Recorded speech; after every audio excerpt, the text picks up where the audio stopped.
नमस्कार, one India Hindi में आपका स्वागत है। भारत सरकार टैक्स देने वाले लोगों के लिए बड़ी खुशखबरी लेकर आई है। सरकार अब टैक्स पेयर्स के लिए अधिकार पत्र यानी चार्टर ऑफ राइट्स लेकर आ रही है, जिसमें उनके अधिकारों और दायित्वों का पूरा उल्लेख होगा। इसके साथ ही चार्टर ऑफ राइट्स से इनकम टैक्स विभाग भी टैक्स पेयर्स को समय पर अपनी सभी सेवाएं देने के लिए बाध्य होगा। वित्त मंत्री निर्मला सीतारमण ने शुक्रवार को कहा कि टैक्स पेयर्स राष्ट्र के निर्माता हैं और सरकार उनके लिए एक चार्टर ऑफ राइट्स लेकर आएगी। उन्होंने कहा कि सरकार ने ईमानदार करदाताओं की सुविधा के लिए कई कदम उठाए हैं।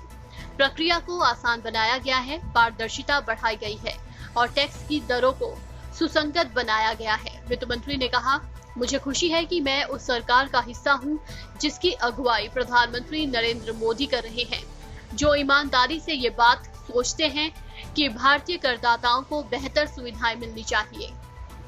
अभी विश्व में कुछ ही देश हैं जहां करदाताओं के लिए चार्टर ऑफ राइट्स हैं। इनमें ऑस्ट्रेलिया, ब्रिटेन और अमेरिका शामिल हैं। वित्त मंत्री ने कहा, चार्टर ऑफ राइट्स में टैक्स पेयर्स के दायित्वों और अधिकारों की जानकारी होगी। हम इसके लिए प्रयास कर रहे हैं। हमने आत्मनिर्भर अभियान के हिस्से के तौर पर इसकी घोषणा की है।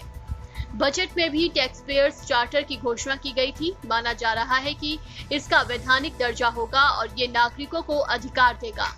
सीतारमण ने कहा कि प्रधानमंत्री नरेंद्र मोदी टैक्स पेयर्स को राष्ट्र निर्माता कहते हैं और उनका मानना है कि एक ईमानदार टैक्स पेयर देश के निर्माण में मदद करता है।